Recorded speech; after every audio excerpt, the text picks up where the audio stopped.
Nako, patay ka Sara ka Duterte. Patay ka talaga Sara Duterte ka. Ha? Yari ka talaga. Makakasuhan. At madagdagan na sigurado yung mga vloggers na mga fake news na makasuhan. At sigurado ang mga pangalan ng mga nagpapakalat ng fake news na nag-share ng mga fake news na stage 4 na daw ang sakit ng Pangulo natin at mamamatay na. Yari kayo! Yari kayo! Alam mo Sara Duterte, diyan ka naman humuhugot ng lakas loob sa mga fake news ninyong mga vloggers. Kapag nakasuhan ang mga vloggers ninyo, tubusin mo ha, piyansaan mo. Total, ginawa ng mga vloggers na mga Duterte supporter para sa benepisyo, para makaupo ka Sara Duterte. Ngayon, pag once na nakasuhan sila, tubusin mo, piyansahan mo. Kung may piyansa, kung 2 milyon ang piyansa sa fake news ninyo, cyber libel crime po yan, patay na. Kung marami, yari ka Sara Duterte. Yung nagpakalat pa ng pictures ninyo na mataas daw ang rating mo, saan mo kinukuha yan?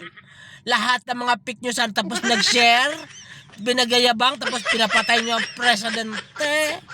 Dahil sa gustong-gusto mo na makaupo sa pagka-presidente, atat ka Sara Duterte, wala ka namang kakayahan na umupo sa pagka-presidente dahil ang sarili mo Sara Duterte ay hindi mo kayang baguhin.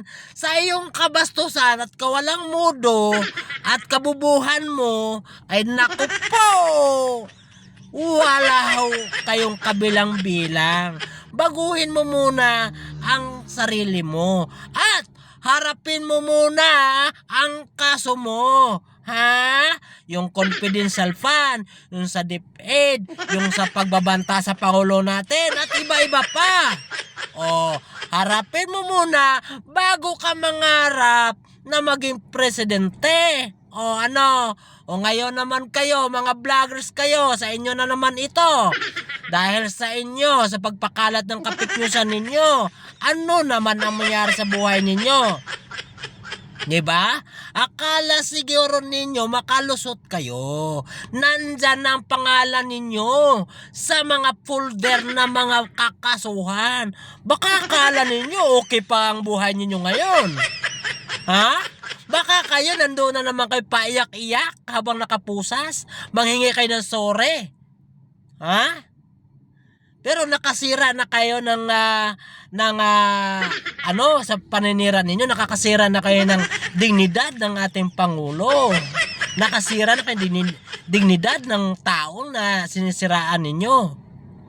Masaya ba kung makasuhan kayo? Mayroon na ba kayong kaba? Sigurado ako may kaba-kaba.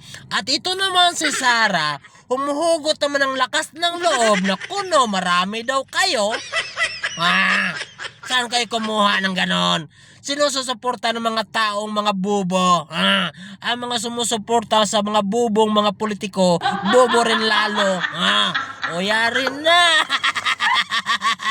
Sige, bye-bye.